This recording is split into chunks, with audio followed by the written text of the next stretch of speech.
extradigest mugoba nsonga Ebya Mukasa gemanya gange tuli ne Jenkins Mukasa okuva ku Dembe FM ne ku Vibe Life UG gwe tuli naye olunaku olwaleero luno tutunulira ensonga mpitirivu nnyo mu industry ya Uganda wano ne wali tukola ne Roast Coffee Academy ku Alwada Mall Airport Road ya Abu Dhabi atenga bano batendeka ba baristas ne batendeka n'abantu okola burgers ne crepes ne sandwich bo Abasan Cargo Shipping Company basabaze mali from China to Mombasa in only 18 days abasubuzi mubetanire buli kimu kitambule bulungi nnyo njagala tutunulire King Saha yavaayo n'akola oluyimba n'aluyita title Zakayo ne waita ebbanga n'akola artwork ng'alinga mimicking omuyimbi omu Bebecool Banton ekifaananyi ekyo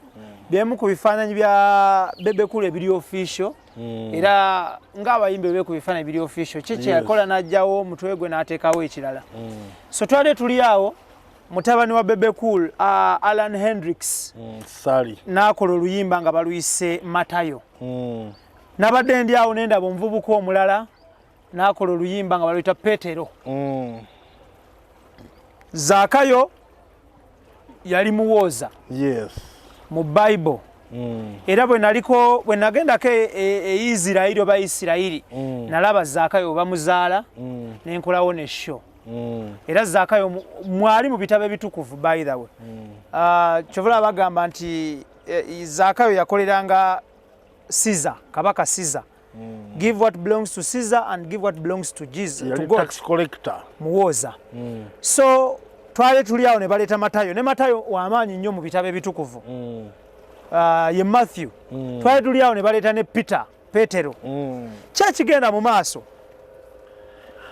I think ekiriwo first of all ekyasuzo ono omuvuka owokubiri agezaako to arresting opportunity eriwo kubuukira ayitirewawo kintu kiriwo gundi olimbo lwe yali yalukola dda Saha bwe baŋŋamba nange bakakola luli olwasooka bayitanga Sala Pressa yakola olimbo n'alunkubiramu n'endowooza abivuddeyo kati bafuna chance ey'okwesimbawo nakyo ekyaliwo n'aluta saalowoozezza nti Alan mwana mukkakkamu nnyo nti ate anaabuukira ekintu ekyo naye n'akikolamu kyakikozemu n'ayinza okuba Bebe yamugenda nti kati gwe chance yitiraawo Bebe yakiveemu ng'omuntu omukulu akirekera abato aba wansi beekube ne Saha n'agaa kati nange engeri gye bagala ate okunzisa wansi ku mwana omuto n'afuna ono wa wansi ate nnyo beekube n'oli ye naye akole ki nadda ku mabbali kyendowooza naye copyright esigalawo oluyimba lwa King Saha bano lwaki bainfringinga copyright eyo ani apoliisinga copyright mu Uganda because Alan Hendrick sana ali Saha nandiwabidde Alan Hendrick okukoppa oluyimba lwange mpulira bye boogera mbu tezaawukana boziba tezinga kati bano bali ku biki this is the same song Alan yaluzemu n'aluduplicatinga ng'avuma nannyini waalwo aba waddemu muwawaabira n'oli omuvubuka omulala oli owa wansi Petero nannyini copyright ya track eyo yonna nga bwe yali abafuyo bawawaabira ne simanyi oba bibala serious wano buli omu just abawo bi copyright bagala kuyisaawo just kyamangu kino ekintu tubadde twaludde okuwulira ku music wa Beef Jenkins ebiseera by'aba Ready and Weasel bakiwoko ba Shortcut and Bonte Badman Denzo omukambwe ebiseera wali Firebase Crew tuba tuludde okulaba embeera ate engeri gye badde baludde obikola byayisaawo abamu Good Life yayitirawo ku Beef bino ebyalingawo buli omu yakubayo ka Beef ne Bobi Wine yayitirawo ku Beef yali tamanyiddwa bwe yakubira Funtula yali Beef noza kati balowooza nti kati kiruddemu kiba kipyo kizza olwaleero ne kikuyisaawo nodda muli kikyakola amakulu sirowooza nti antu bajja kifaako nnyo bwezi ennyimba nabeera ne production si yakabi balina okikola oba okola oluyimba olwa Beef ate njagala Saha engeri gyakikolamu okujjako ekifaananyi kye yakola tayogera linnya anyumya story n'otamanya ani gwayogeddeko kati gwe oba tolina kimekinga direct nnyo Alan kyagezaako okukola nze nayogedde bogezi story bali just bagipointinze eri ne tulina okuyiga ebiddagala bikoze badde ku music I think ne mu Jamaica entalo zaggwawo kuba bintu byava Jamaica eyo nene leo tebikyakola kati music kyekikulu kola music nga soundinga bulungi yajja okukola extra digest mugoba nsonga kwe tuli tutunulira art industry at the end of the day wetuviira wano obanga opikinzeewo something ng'olina kyotegedde bw'abeera atugoberera ebweru eyo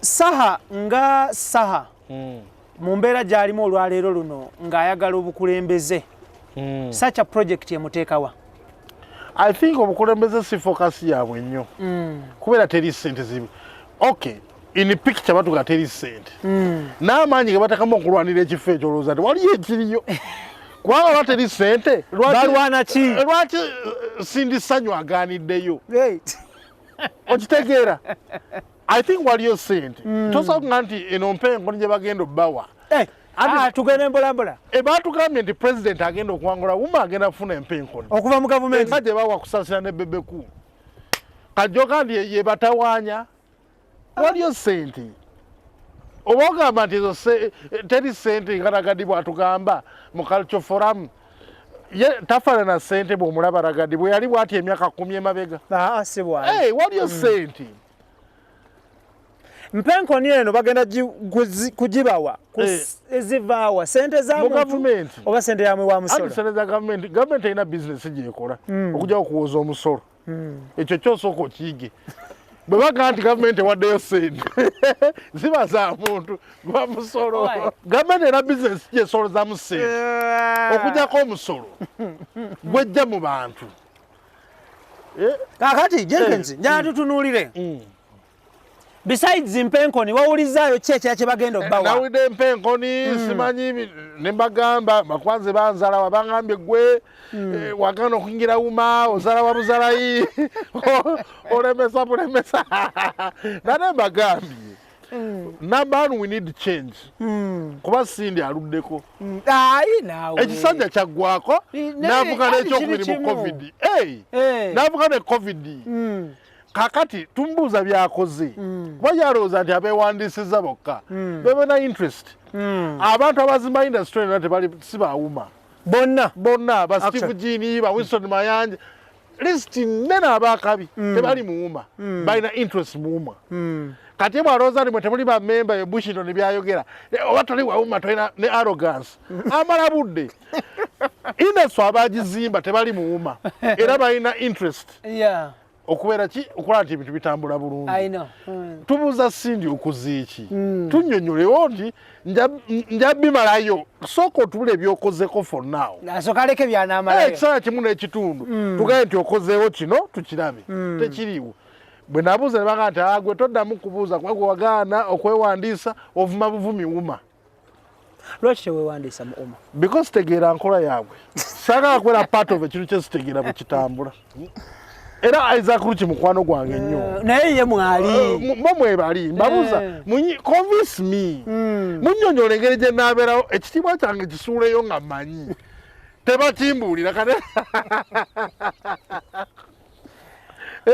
nayingira inasonga n'emyaka 14 Jenkins tugende mpolampola oyagala kuyingira kyomanyi njanyingira entegere nti kati guno omulamwa tegujja kunswaza kyala sayingiza byabufuzi beekyusa ne babivaamu ne bakulekawo wekka nga bwe bakola amayinja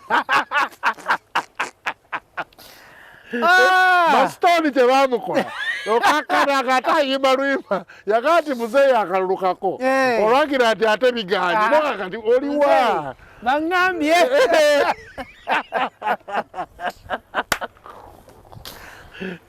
tusogeredde ku uma manja tugenda mutuukako Jenkins, you don't subscribe to uma. I've never subscribed. I'm not a member.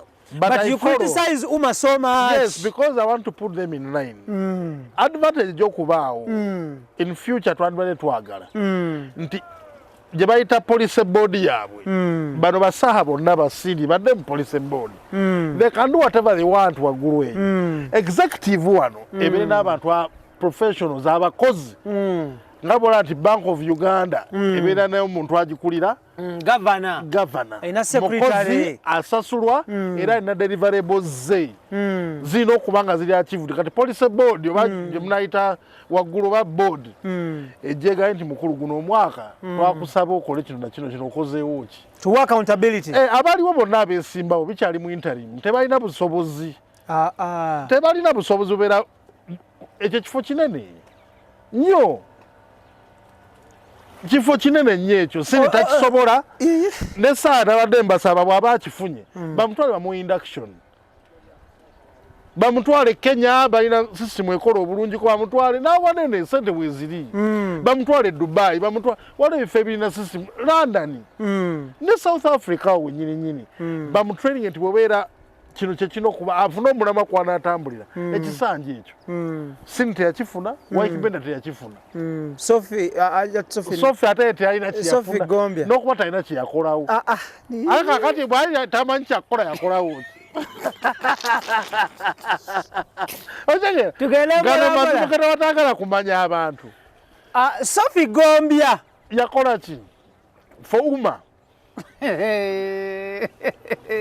tewali nze nalanga nti Sophie mu kisanja kye kabeere kyaze yakola ki okujja okwagala okukwata akasuku kiki yakola ekyamaani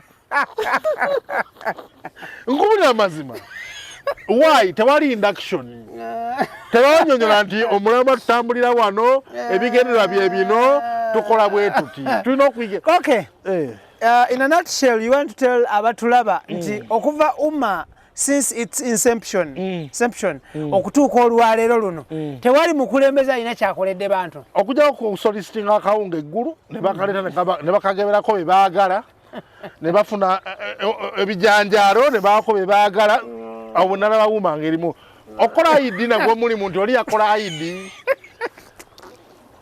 andi naye tosobola kulembera abantu batalina bipalati eyo success ati association eyo giraba they got money nga basobola okufuna ssente ezo zikola association Isaac Rugi yali akulira sako essente mufokyo ziwola baagabanga be okakasa tewali yalazeza ssente abaana bajja nze ndi wawuma kwatayo mutwalo abazigabira wali ku sharing bazwa baboda sindi yazigaba tewaziraba so for me nebino bituukawo ngandiwa tubeera mwano nga tula abantu tugamba onoyogera bagagwe toyogera wagala okuyingira uma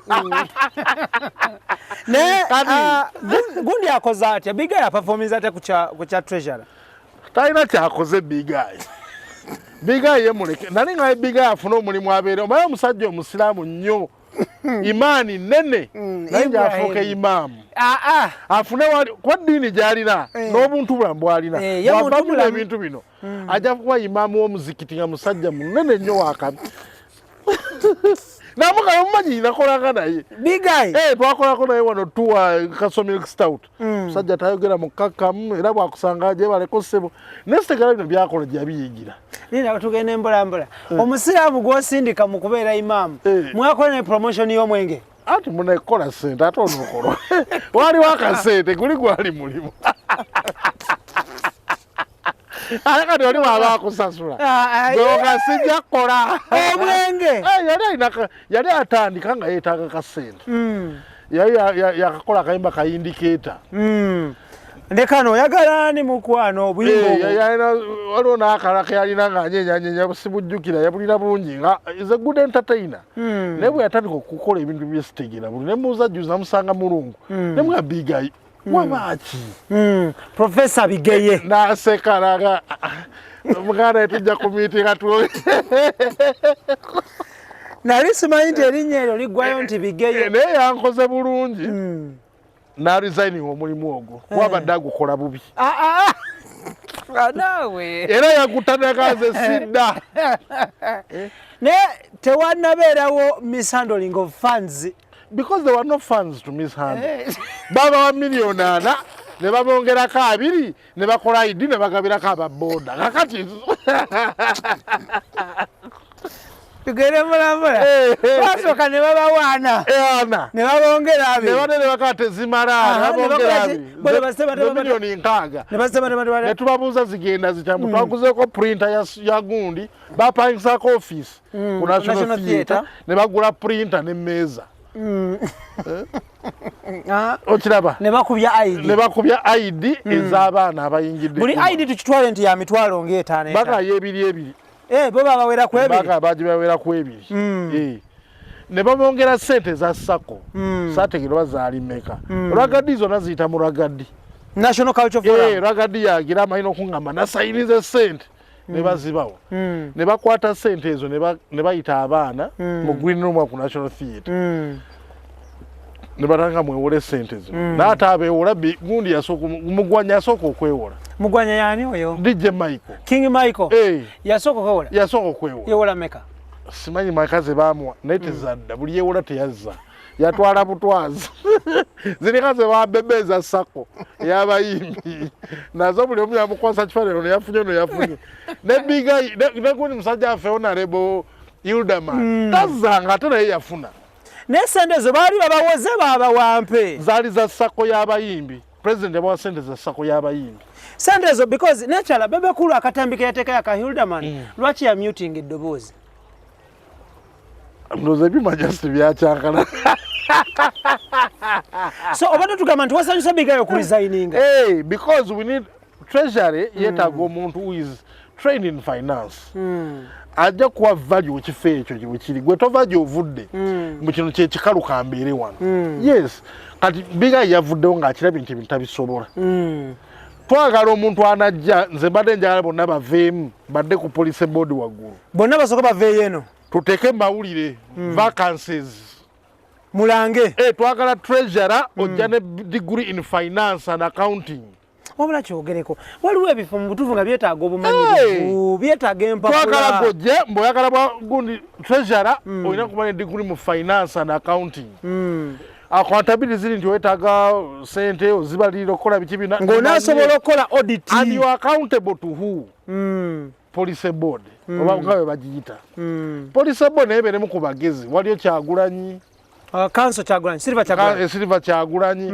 waliwo abala batuddeyo butuuzi beekweseyo waggulu tubere n'abantu abali serious waggulu eyo wano omuntu ng'akola mulimu president oba gwonoyita CEO Musicians Association accountability zibeera ki eno ebeera company namba eri full fledged batambuze ebintu PRO ng'atuuka ne mu parliament n'ayogera ani PRO wa umakate tentatively oba kati ani simanyi nakumanyi oba egundi masannyalaze fina buli kifo kitali muntu ebeera masannyalaze tekisoboka naawe kati ebeera organization kyo ekola bwe buli watali muntu kigwa mu general secretary masannyalaze yaba akitambuza fina mugerwa mukwano gwange nnyo muwala mulungi ate ye kyemwagalako tali waggulu nnyo nti buli kimu akitegera nassaamu amaanyi agezaako lwakuba alina sense of entitlement gye saagala abalooza nti uma yiye oba ye ne banne oli gwe yali agala naye omusajja yani sindi oli gwe yali agala naye omusajja tebanti balwanira oli omusajja Ken Muyisa ali kuki oba yadduka yaggwamu alabika ali mu nsi emu ne Brian White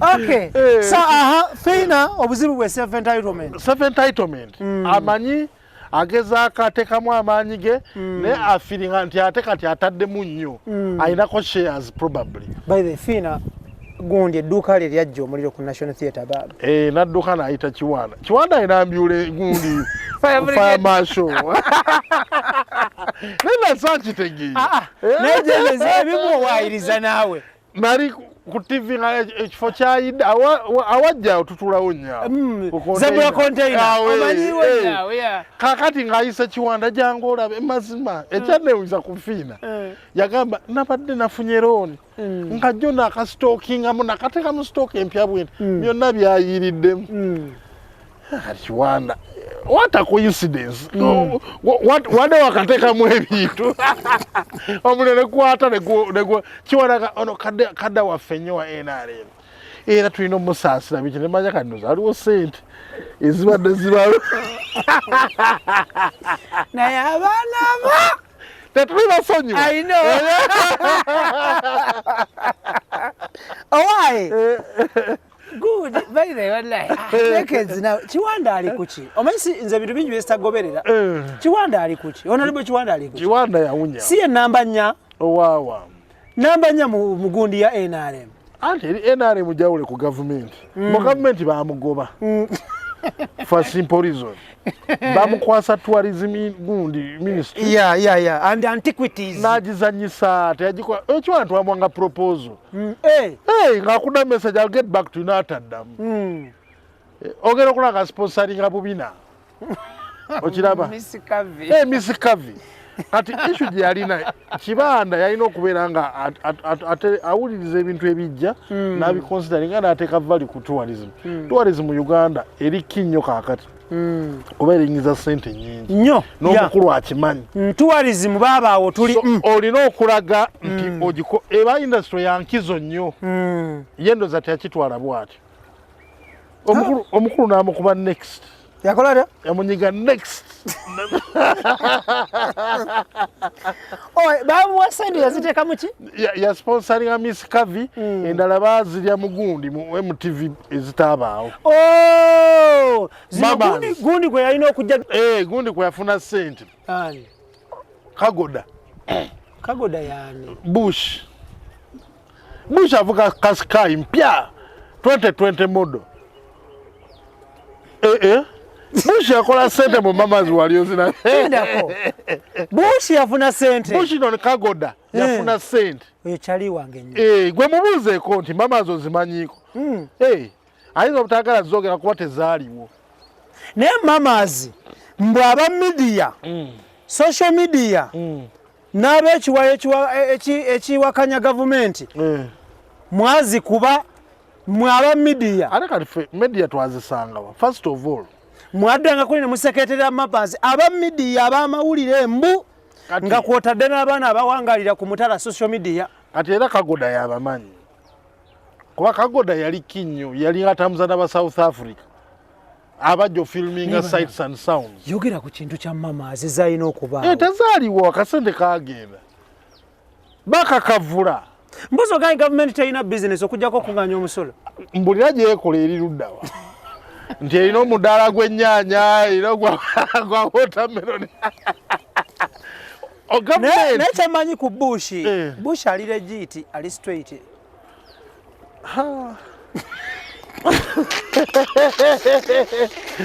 Bush takyayogera nange yanyiigira. Kumugambako nga Kiwanda ye guest of honor.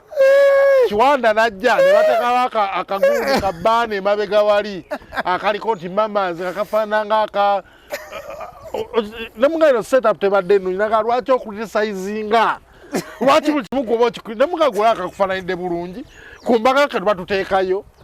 Okay. Naye kambuuze Jenkins lwaki okriticizinga nnyo? Nange kakubuuza. Because ebintu ebimu mbirabanga bwe mbiraba.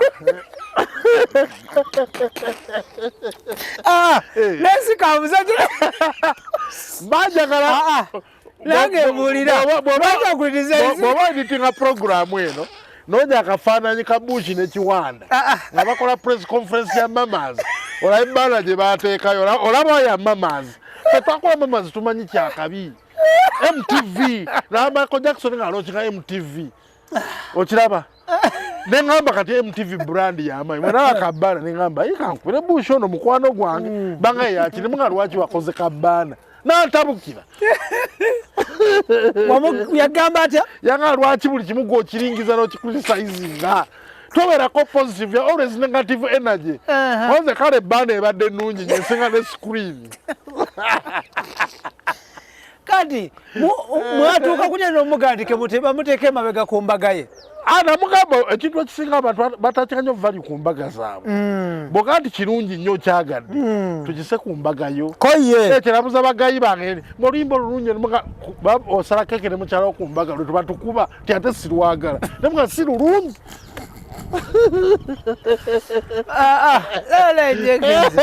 Jenkins media yakuba mama abatalya naye abalya media bwe bibeera always si mama yokka ne janzi n'abatamanyi boogerako ne babaguliridde okuba bakuba naye kyamama kyo kyali obvious and it ended mama twali tugenda kubeera because it was a virtual show sente zali spending on a virtual show okosa MC Khalid nga MC ngali mu diro lye mu America DJ Khalid yali MC w'omukolo naye nga tajja wano asigadde mu America inicho brief titles abagenda kujja tulabe wali basita bonna nga bayingira entebe awo hotels zijjule buli kimu kibeera nga business eyingidde mu Uganda bali tebajja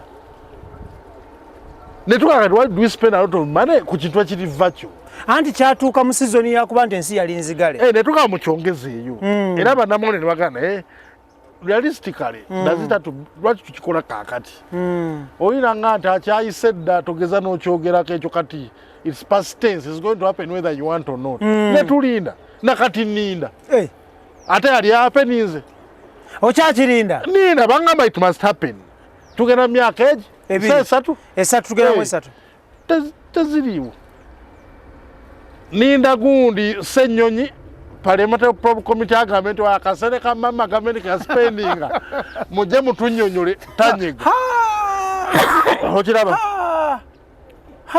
because that's taxpayers money naye gwe toliraba emisinde awo anti ye problem abantu batudde ku pini waliwo abateebaka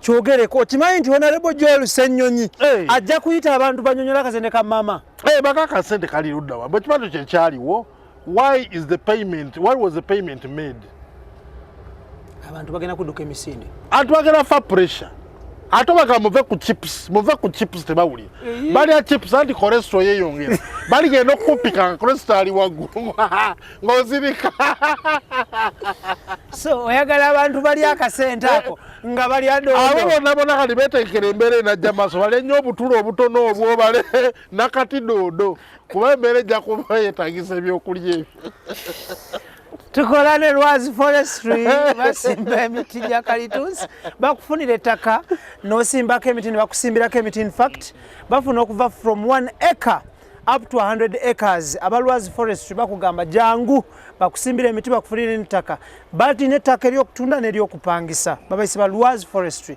ate nga bo banyonyi bava ba Posh Properties Limited bano batunda ennyumba enzimbire ddala mu bitundu bya Uganda ebyenjawulo era nga bakugamba nti ennyumba zo ze batunda ebyapa bya Mailoland.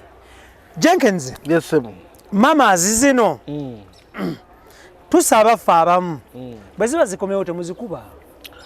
Another issue where is that you're spending public funds. Yeah, public money. On something. Taxpayers' money. Nekuberita wana ebinya bijjudde. Emyala girutawana. Kati mamas tugenda funa muki. Vis-a-vis sente zo spending. I know. That's why famutuga nti kyo twandisose tukola ki? Tukireka. Abasomesa bali mu kwekalakaasa ensangi zino. Baagala busente butono. Gw'ogamba mamas. Omukulu yabagaye bamutaddeyo ngenda bagoba.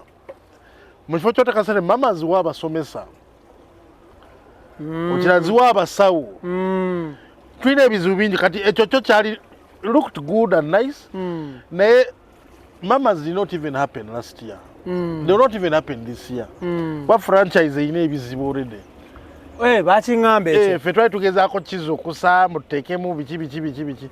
Wakisikola nga ow'Ekigali bwe yakola. Yakola atya? Visit Rwanda ku Arsenal. Basamba mupiira. Era bwe asomako na omujozi visit Rwanda. Abalaba live omupiira mu nkisaawe wali bagiraba. Naffe abalabira ku TV.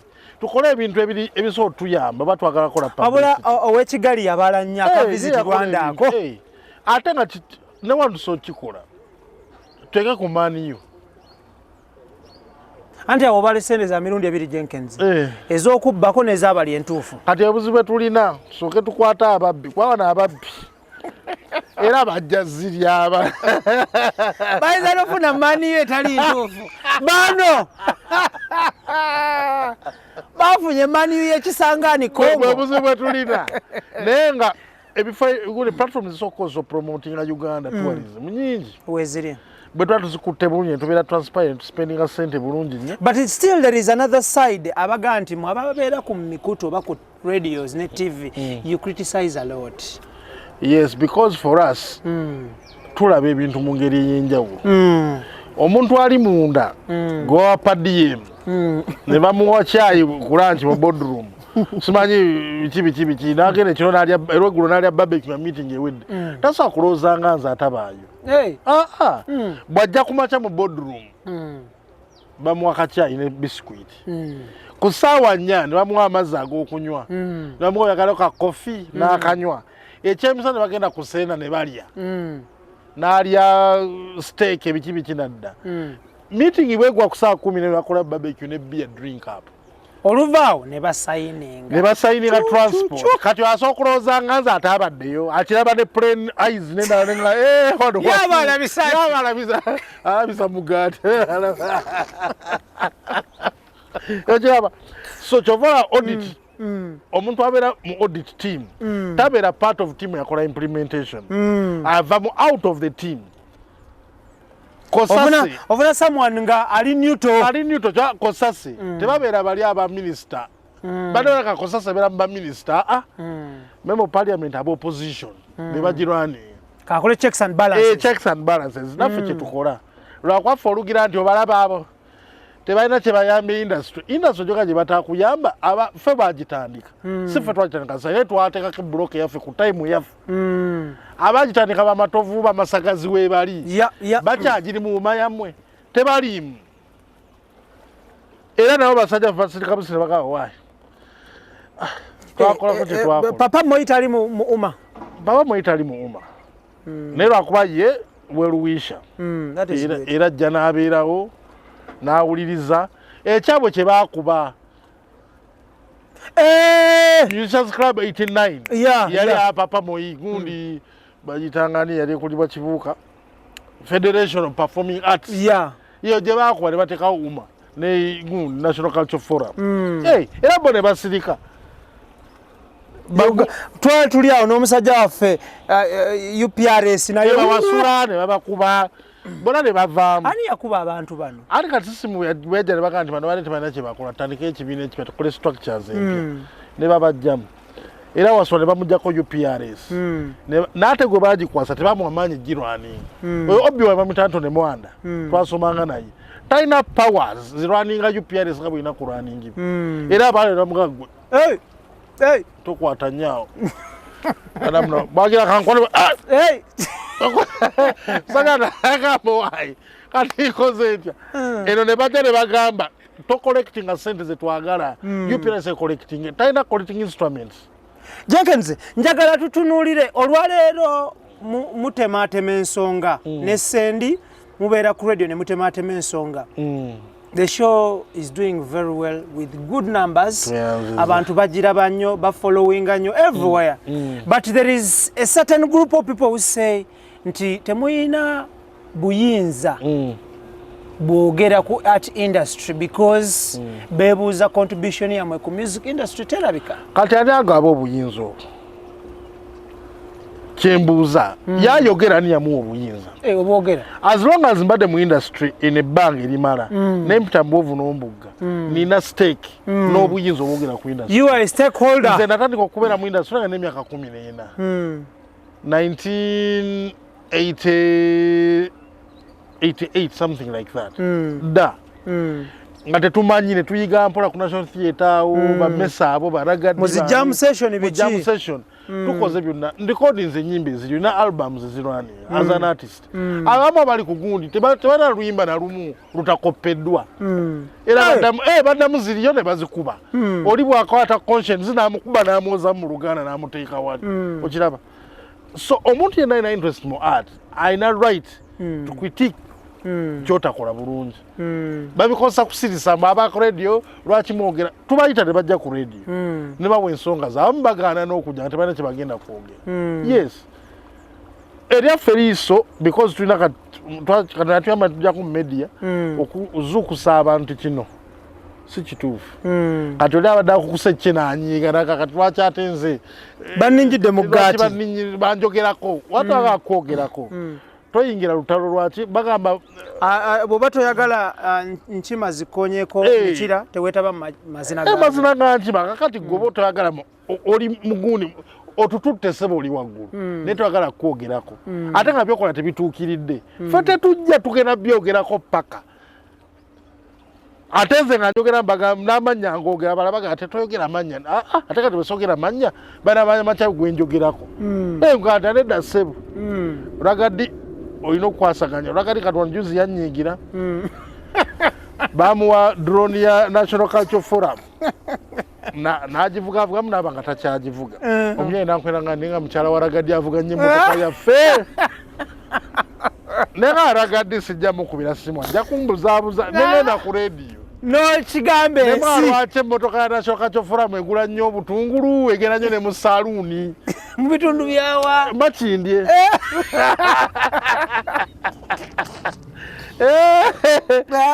omwana ne mugamba ragadi yagambye olimiraga tofaayo mukasa nze sirimba ngenda ku bifaananyi mbikuweereza era ragadi bw'aba akyawakana anytime mutuusaako video nga Maria avuga emmotoka ya National Cultural Forum okakasa yavuga eri Chrysler ya gundi eriko nti ragadi ogimanye eya light blue gyavuga kati ene emmotoka twagala sport rims zigitalenga ya twagala akwate emmotoka ya National Cultural Forum ajiwa abakozi ba National Cultural Forum erekera okusomba obutungulu ekole emirimu gya National Cultural Forum asojiwa bujingo oba amakalosi balekera okulinnya ennyo booda emmotoka ogambye ebeera evuga ki Maria bwagera mu katale teekamu ennyaanya teekamu obutungulu olina ku ntula nazosuulamu ne kilo y'ennyama ng'eddayo waggulu mu kizungu ng'epaakinga bwagira nja kunjoza mu nviiri biki ng'agivuga ng'agitwala ali ku nviiri abamwoza mu nviiri n'enjala zikolera ddala nga leero nga emmotoka eno olwakaddi yagenda n'aba nga ye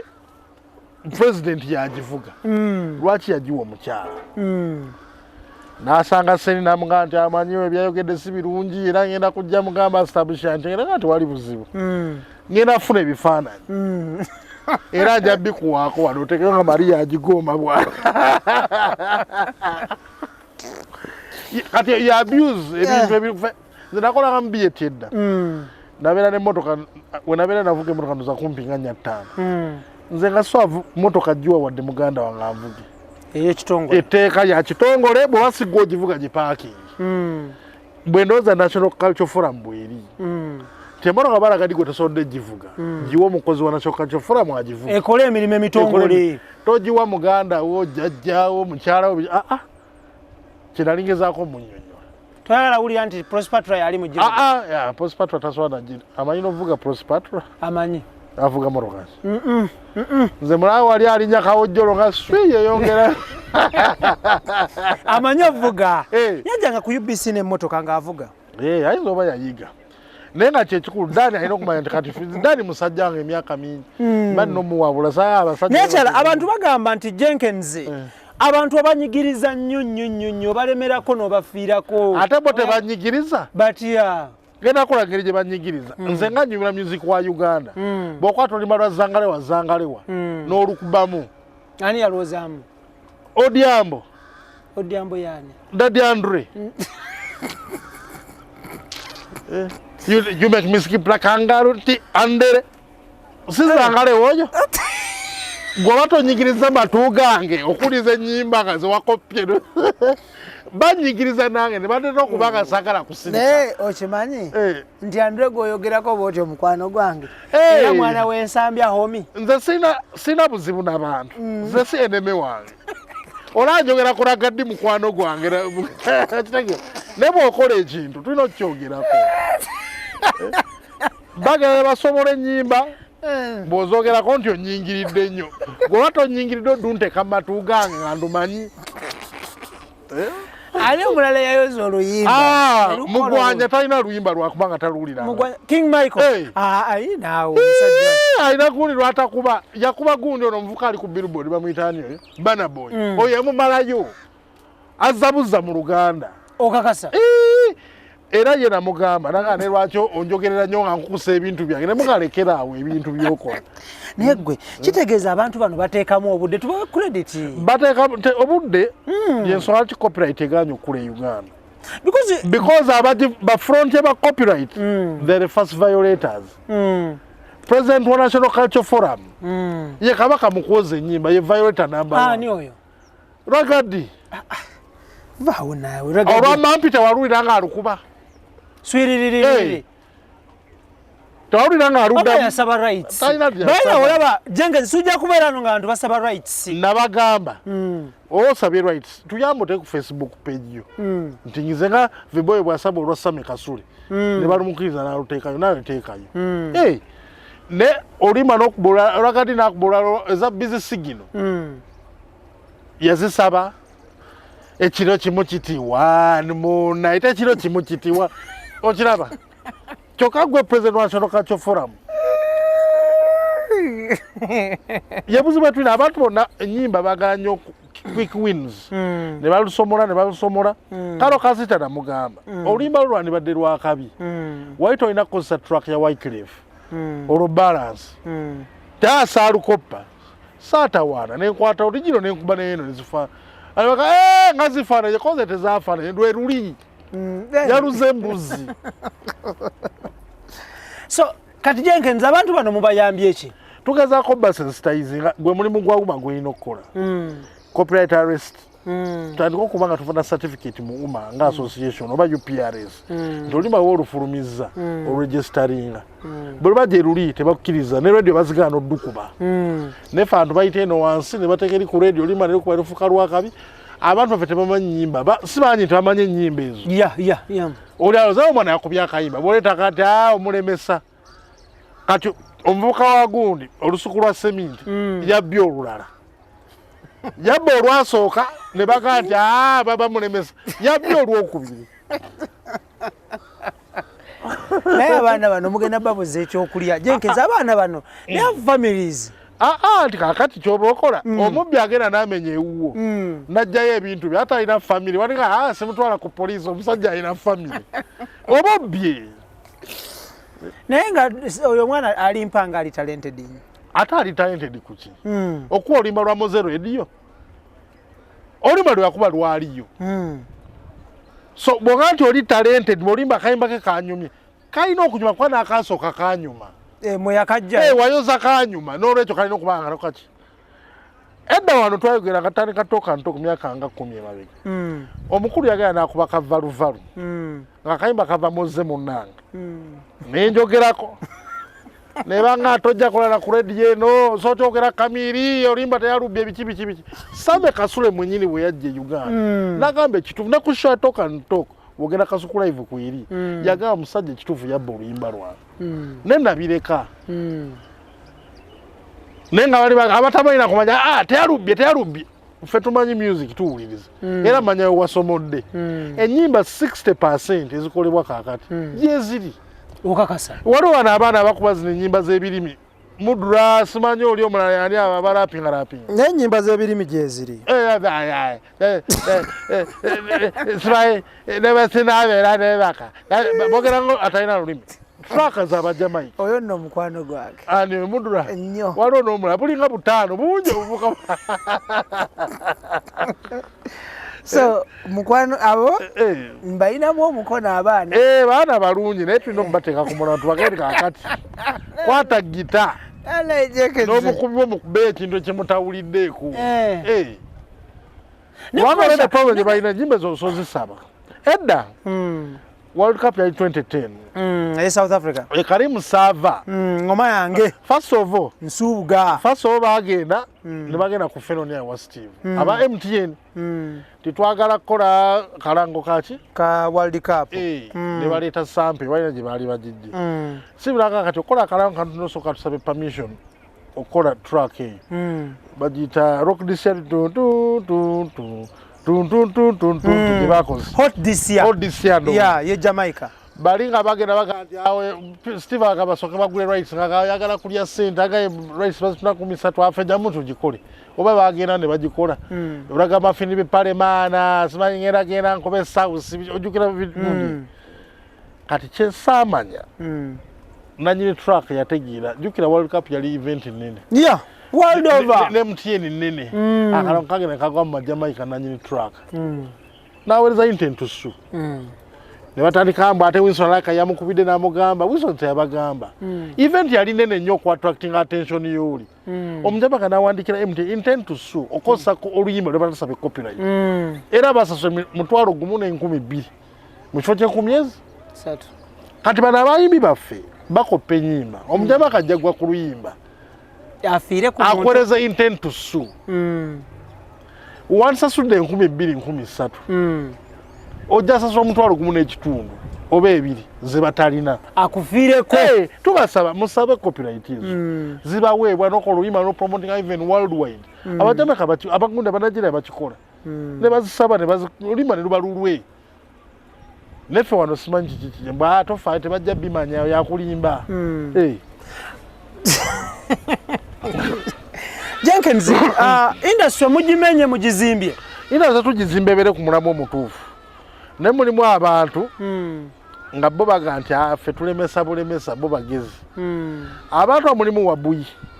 Yani oyo? Wabuye Gravity. Gravity ayina oluyimba oluteta copyright zonna zakuba asokola tracker z'Abajamaica. Taina rights za nyimba ezo. Good Life. Ready and Weasel. Enyimba ezikaze bakuba nga infringe copyright. Mwali mu Magnetic. Oluyimba lwa gundi lwa Chakademas. Baritani. Simple request or something like that. Lwaluyimba lwa Chakademas ne bakuba tracker nga bweri. Ate n'abana Kenya baali baluzzeemu bakeneka byasokola baba balusaba ne bano manyi tebalusaba era embadi weeberambu okola video etalabika bulungi nnyo netagenda ku international TV n'olwekyo bali ne batalulaba ne lubeera nga lwetolera wano Uganda wano bwe bagamba era wegende ennyimba ezo nabakola video nga tenyirira bulungi nnyo eri ne bagigoba kati unesigala nga eri ku UBC eri ku loko wano kumpimpi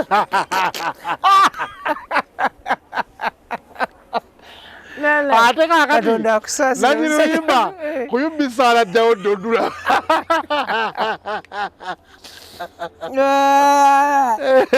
bakole ekintu kimanyi yenkola gwe kola video mbi terugenda wala nnyo lukoma wano. Tuli ku extra digest mugoba nsonga Ebya Mukasa gemanya gange tuli ne Jenkins Mukasa tukola ne banywanyi bafa ba Roast Coffee Academy ku Alwada Mola batendeka ba baristas abakabi atenga bakugamba nti bekwate buli kimu kitambule bulungi nnyo babayise ba Roast Coffee Academy atenga yo Posh Properties Limited batendeka batunda ennyumba enzimbire dala babayise ba Posh Properties Limited. Tutunulira industry ya music oba entertainment okutwaliza awamu kitambula kitya kiri kitya embeera eri etya n'ebigwa mukoyo. Mukasa lastly nga tunzika okuclosing up olunaku lwaffe olwaleero. Pama Awards waziraba? Yes. Kora ozijjukira? Yes. Channel O waziraba? Kisima Kilimanjaro Music Awards ozijjukira? Awards kyendalawo MTV Africa, Channel O, Kora, Kisima wano mu East Africa, Pama Awards. Yes. Since then Uganda teddanga mukubeera na awards ne ziboominga nga previously ziri. Buzibu buvaawa? Problem yasooka Pama Awards zaali nnyo zaali zikoze bulungi. N'aba organizer omululu gwabayitirirako.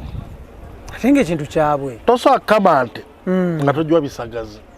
Industry baali bagikama nga tebagiddiza. Bafunanga sente za sponsorship eri ne bawina nga tebabawa ssente ezo. Abayimbi ne batandika okuba disgruntled nti ffe tetwagala kukola ki. Nze naliwo nga omuyimbi bamuyitanga Richard Kawesa. Africa bamunominate nga nakubira Mulindwa essimu nga mpulira namuga toddamu okuteka mu bintu byo. Don't use my brand to promote your brand. Kati yardstick ya progress ya music wa Uganda. It is poko asinga okwogera yali olunaku. So nga twali tunoteekawo board twayiteesezza abantu abakabi nga bamwami Senkebejje, abantu nga Mwami Matovu, tufuna abantu nga bataano. N'aba hip hop tusofuna yagwe baga nti ate aba hip hop basobola okulemesa ate kati bamatovu tajja tekera hip hop ffe mujja bwate temukonsiderinze twali tugambe nakozo Senkebejje, Matovu, gundi unalinga ku ngome ngana sempeke yes baje bagambe katolimba soka duuliza baga okay fine tukoleo standard nti bano balagambye no limba tujesiga gundi baji kuba hip hop basoka ati seka jagera cha ku hip hop fe tukuba hip hop bana sare itacha ku hip hop tukuba luga flow okitegera aberi daga tare luga flow mbamu twisa fe tukusimanyi ruchi bana bemba baga bayino olwa balita something bachichusa buchusa kulemesa twaye tuli awo baksiraga najja gundi natugamba Azizi mbu yamulungi of course bakayimba kali kalungi nnyo nene ngamba Azizi ku talent gyalina yali apapira ebintu ebiriko oyo mwana amanyinya bagita ayimba bulungi n'okuyimba amanyi no kalamu ye buli kimu wakabi kalamu ya Azizi amanyi ne mugamba ali kulerwe ne mugamba Azizi kola acoustic album mva mu baksiraga na kale mugana ngejo nyisenja jikona katijulira sente obudde nakatale we kali Eproni wanji Eproni yafuna omukyala oy go kati abantu bawa omukyala obudde nabuza mu kukuza birevu naye nedda Jenkins wona olaba Azizi n'ebirevu no mulende omanye bitwala obudde ebirevu bitya oyino bisamu shampoo no isamu aka it's too much work nera biragira nauda yafulumiza akayimba kala akalungi but it's very good Azizi is good wakabi extremely good focus ye no zayi mutawanya bwalabe kipyanga yagala kikuba bwalabe kipyanga yagala kikuba baksiraga was just nama piano namulide yakubye yakoze yolo amapiano era no lwa amapiano yasoko kuba amapiano nanga Azizi kugita gyo okuba amapiano gagazaaki akataleke kamukasa nkute kino kinseewa yesewa abayimbi basitudde leero Shiba agenda Serena omwaka guno nga guggwako ekijja kijje inshallah Palaso ali cricket oval 2 days Gravity ali cricket oval Lutalo ali ku Africana ani omulala bigayi aliwa naye ataddeyo bayagala teeka wana byafulumiza poster alindeko nenga wala kitabo bigayi nino baka chiko kalindeko obala kitabonerera so tutunulire ekintu ekyo abayimbi baba guddewo bayimbi kabakuba ebivulu ebitegerekeka nenga the key thing is tokuba kivulu just for abayimbi bagenda ne bakola katoki ku bivulu byabo wanji sidi nga bwenjiwulireka agisamu n'agiyimbirako okakasa era kyensonga lwaki ebivulu abroad badde bisala abantu baganaga baani kuba ogenda teekamu sidi oli agirina ewaka aganaga kivulu kye kyamusaze ekye South Africa okakasa kyamuka mu ddiiro aye afunawo abantu tewaali bantu era katanadda namuleseyo kyo kituufu so kaakati issue gyeyina nti production abayimbi bateke sente mu production performance olimba lunawulika lutya live band break zinatambula zitya gita zinabeera zitya abazinyi Diamond Platinum yajja wano nga gundi akyaliwo Jennifer mujjukira ku Carnival ojjukira performance ku live band wana baffe tebatawaana Samu Sidi watagala sasula bandi ajafira akakadde nga kamu kitundu kamuluma wati batekemu Sidi nalekana kuli jemuli abantu bakowa awaba just aba engaging a crowd anti kati bobanga atenda sasudde sente zange ate wakala kumbuuza bibuuzo awo mbasijja tawaana naawe Mukasa katukuleka extra digest mugoba nsonga netugenda kubanga tusukawo Jenkins Mukasa mufune every Saturday on Dembe FM that is 90.4 kwa wangalira that is under Nation Media as well atenga nze ku Spark TV every Friday ku kona sawa nyeze ekiro kwetubeera atenga still Jenkins osobola musanga ku Vibe Life UG yes musubscribing Vibe Life UG Vibe is VYBE Life LIFE UG Vibe Life UG musubscribing aho muberenga mumufuna eyabeerayo Monday to Sunday eyo jempoyera dempowa ebisingawo byotafunye wano jojjo kubanga obifuna mbagaliza birungi berenjala ko baza Idris Lukwago Daniel Mugoya Keith Kanabi my brother Antone Senabulia I love you so much to the sponsors Posh Properties, thank you so much. Roast Coffee Academy, thank you so much. Luaz Forestry, thank you so much. Nebanywanyi bafe aba Sun Cargo Shipping Company. Jenkins webale nnyo obudde muganange. Ale papa. Kwagala nnyo. Ola tujja kuddamu. Insha Allah. Mubeere bulungi. Assalamu alaikum wa rahmatullahi wa barakatuh.